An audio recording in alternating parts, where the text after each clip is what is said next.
Food and ड्रग्सचा जो विषय निघाला त्याच्यामध्ये माझं म्हणणं असं असेल, कोणत्याही टपरीवर एकही गुटख्याची पुडी नाही भेटली पाहिजे. लक्षात घ्या ही गोष्ट. आणि आरोग्य डिपार्टमेंट कोणतंही दुकान खुले मांस विक्री नाही राहिले पाहिजे. त्यांच्या ज्या परमिशन्स आहे, बरोबर आहे, मी काय सांगू लागलो, ड्यू परमिशन त्यांनी करायचंय. खुले आम रस्त्यावर चाललो, बिनधास्त सगळं चालू आहे, असं बरोबर नाही. खुली मांस विक्री टोटली बंद करून टाका. तुम्ही माझं पत्र घ्या, मी दिलेलं आहे पत्र, 2-3 पत्र दिलं, तुम्हाला पण मी पत्र पाठवलेलं आहे. जे डिपार्टमेंट तुम्हाला मदतीला लागतं ते घ्या. हा, त्यांनी काच लावली पाहिजे, तुम्ही त्यांच्या ठीक आहे जे काही असेल तुमच्या नॉर्म्स मध्ये ते घेऊन द्यायला माझी हरकत नाही. परंतु जे नाहीये याच्यामध्ये काय होईल, एखादी छोटी बाब घडेल आणि विनाकारण आत्तापासूनच तो घ्यायचा. खुली मांस विक्री माझ्या मतदारसंघात तरी, मग तो आपला वाळूज एरिया असो, लासूर एरिया असो, कोणते असो, डेचो साहेब जमेल का?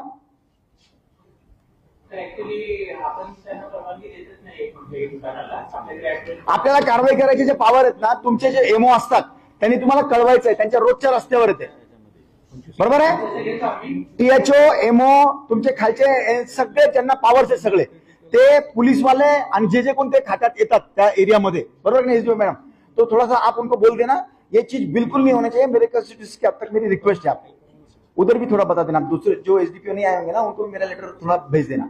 हा, हे मला पाहिजे. आणि गुटखा आणि ते पण